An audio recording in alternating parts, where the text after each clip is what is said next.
6:07 Nashville's Morning News on Super Talk 99.7 WTN. Congressman Tim Burchett is joining us on the Newsmaker Hotline. And Congressman, thank you very much for joining us here at Super Talk 99.7. Obviously a crazy day yesterday for you and James Comer and everyone else that was subjected to the debacle that was the hearing regarding Hunter Biden crashing his own contempt hearing. Let me ask you a question, Congressman. Do you think the Democrats were in on all of this? Yes, I do, and so was the media. I had press. Actually, we had a conference meeting that morning, and we had a conservative group that I meet with prior to that for breakfast, and I was already getting texts from the media. Said, "Have you seen Hunter yet? What time do you think Hunter's going to get there?" And so it was all staged. As it turned out, I was on Fox yesterday, and I think it was Liz, and she'd found out that they were actually doing a documentary. Hunter was, and this was part of his documentary. And I commented that more people would probably be watching reruns of the Cartoon Network than would watch the Hunter Biden story, because he's trying to make himself out to be a martyr. Here's a guy who's shuffled in over $20 million from some really bad people, and he's never shown to pay any taxes. He's up for $1.5 million. A lot of it's already, the statute's already run, and good and well, you and I have a $500 or $1,000 bill with the IRS. That gun, they're writing us a letter.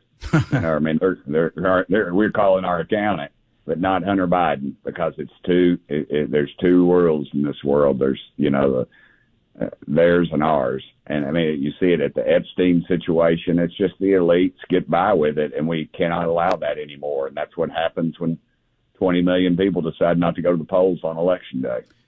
Let me ask you, it was clear as well that Hunter Biden was trolling the Republicans. And so I believe that this was, of course, coordinated with Jamie Raskin and the Democrats. But for people that don't understand the difference between Hunter Biden testifying in public versus behind closed doors, talk about the difference, because Republicans, they want to talk to Hunter Biden, but they want it behind closed doors as opposed to out in public. Talk about the difference. Well, first of all, there's a system that's done. What's commonly done is that you have you subpoena someone and you talk to them in private. That's why things can be talked about, discussed, bank records, Social Security number, things that you don't want out in public. And it's just the way it's done. And then for him to say, I'm going to come in public and talk, and then they try to compare it to the folks who didn't show up for the January 6th committee, which was not a legitimate committee in Congress. It was just a farce. The whole thing was, the Democrats were in on it, the national media was in on it, and they just made a mockery of our system. And they have so much invested in this White House that they won't let it fail in the public side. That's why they keep saying there's no evidence, and we've got over $20 million. 8 million people have come across, that they've admitted to come across our border, but there's no problem there. Yeah. The size of the population of Tennessee has come over our border, but there's no problem there. They just keep restating a lie. That's what the Nazis used to do. They said that if you state a lie often enough, it becomes the truth. And that's what they've done in this whole thing.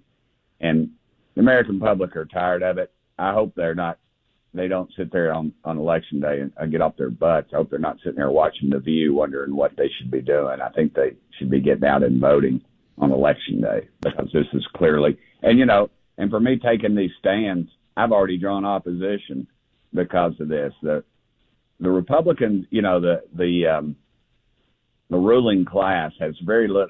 They claim they're Republicans, but the reality is they're more concerned with their portfolios, not the people. And that's what they're after. That's what this immigration thing's about. It's free. It's cheap labor. It's slave labor for them in their shops. Ultimately, it keeps their prices down and makes their portfolio jump, and the rest of us suffer because we're paying higher inflation with all the crazy spending. So, well, Congressman, let me ask you. You said that you've received opposition. What do you mean? You're talking about in an upcoming primary? Oh yeah, absolutely. And it's the big money boys. You would think, it's the ones that are out on the tarmac when the president comes in. It doesn't matter what party it's in, and they're going to be well funded, and we know that. And they've already been to Washington meeting with the consultants, and which is the lobbyists. The lobbyists don't like people like me. They don't like Tim Burchett because I'm not their boy. I don't. I represent the 2nd District of East Tennessee, and not K Street down here. The lobbyists. I don't play their stupid games because, frankly, we're going to lose our country. We're $34 trillion in debt, and they can't. And again, they don't care about all that stuff as long as their money's offshore. A lot of it's anyway, so it doesn't really matter to them that our country's going off a cliff. It's okay if our country's doing okay and they're doing okay. They'll stand up and wave the flag and talk patriotism, but the reality is they don't care about that. All they care about is their own portfolio, and right. Those are the ones that always seem to be succeeding when the rest of us are struggling. When you found out about your primary opposition, what do you think it's based on your desire to remove Kevin McCarthy? Is that what it's all about? Part of it, yeah, very much so. They had a lot invested in him, and we were supposed to have a 40-person majority, and we ended up with like a 2-person majority. We were in a budget crunch, and we took the whole month of August off, knowing that our fiscal year ended in September. And then we took 2 weeks off in September. We normally take August off, but then we took 2 weeks off in September. And guess what? It was right up against it. They were going to pass another terrible budget, and that's exactly the path they were going down. Congressman Tim Burchett is joining us. An array of topics coming up in the conversation. And so let me ask you, right now there's a $1.6 trillion top line spending bill that has been passed out of the House. And so now I believe the Senate is also looking at this. And basically it's here's the money, and now it's time to distribute the money. Isn't that exactly what you, Tim Burchett, and others were trying to avoid? Yeah, we haven't voted that out yet. Okay.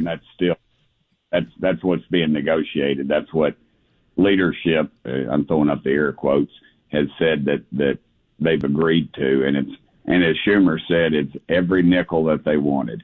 And really, the difference is that Mike Johnson has told us everything that's in there, and Kevin didn't. There was a bunch of, they called them side deals that he had, and so those deals are no longer side deals; they're out front, and they've moved some money around, from mandatory to other. It's the same amount of spending. Look, we're $34 trillion in debt. We take in $5 trillion. We spend $7 trillion. I don't care who you are. You can say, well, that's fiat. You don't understand fiat currency. I understand it completely. You're just going to run us off a fiscal cliff of debt, and that's why inflation is so high. That's why it costs Tennesseans hundreds more a week, a month, to live than it did 3 years ago because of this crazy inflation. And we can't keep going down that path. That's why I've said, no border, no budget. We're spending over $150 billion a year just maintaining the illegals that are over our border. And that doesn't include the crime that's committed, the loss of life, the loss of jobs, other things because of that. Granted, those folks coming over here by and far and large, they're just here to get a better job or a better life. But it shouldn't be at American taxpayers' expense. And again, the big boys, the national chambers of commerce, they're the ones at fault on this deal because the Republicans have had the majority. They could have shut it all down. And who fought them? The national chambers of commerce, because of the cheap and free labor that they're getting. So shame on it, allowing it. I agree. $1.6 trillion. I'm assuming you're going to vote no on it then. But, when leadership does what they do, I guess then the question is, will the rank and file fall in line? And I mean, I know you have Yeah. a history of not voting for CRs, and I appreciate that very much. Do you think it'll pass the House? I mean, the Freedom Caucus has a lot of power.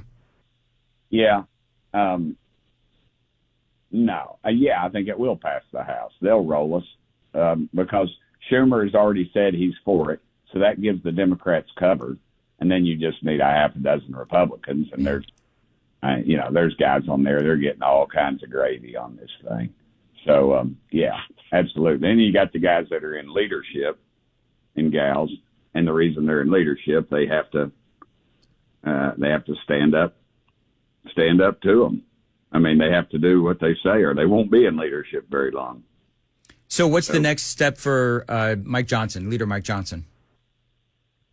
Well, Jim Jordan told him what he ought to do yesterday, and in conference, but I don't think he'll do it. I think what he'll do is try to pass what he's got and maybe tighten it up a little bit. You know, leadership keeps telling us, we got to do this. We got to do this. We can't close the government down. Because if we don't, we won't be in the majority. And, you know, that's all it's about. Listen, it's got to be more than that. We're going to lose our country. We're going to be, we'll be in the majority of a runaway it'll be like what you're seeing in Central America, which is coming here, by the way. It's just he's going to have to tighten up. We elected a pit bull, and he's acting like a prom queen. And I just wished he would tighten up because we elected him as a conservative, and he hasn't. And I think the conservatives need to rally around him. They need to rally around him and say, you're our guy. Do not disappoint us. Well, let me ask you, do you think they're going to try to oust him? I've seen articles on that this morning. Yeah, they've been talking about that. But I don't see it just yet.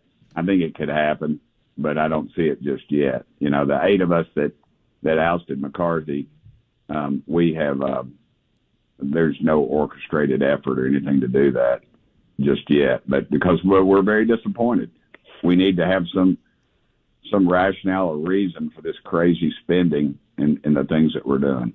Congressman, I'm going to step out of my comfort zone a little bit and ask you a question. You sound like you're not happy, and you sound just sick and tired of the crap that's going on in the swamp in Washington, D.C. Are you looking forward to another 2 or 4 or 6 years in Washington, D.C.? Is this something you want to do long term? I didn't come up here to have a vacation. Yeah. I came up here for the fight. It's worth it. Our country's worth it. And do I love this job? No, I don't. I mean, the pay's great. I come from a family of public educators.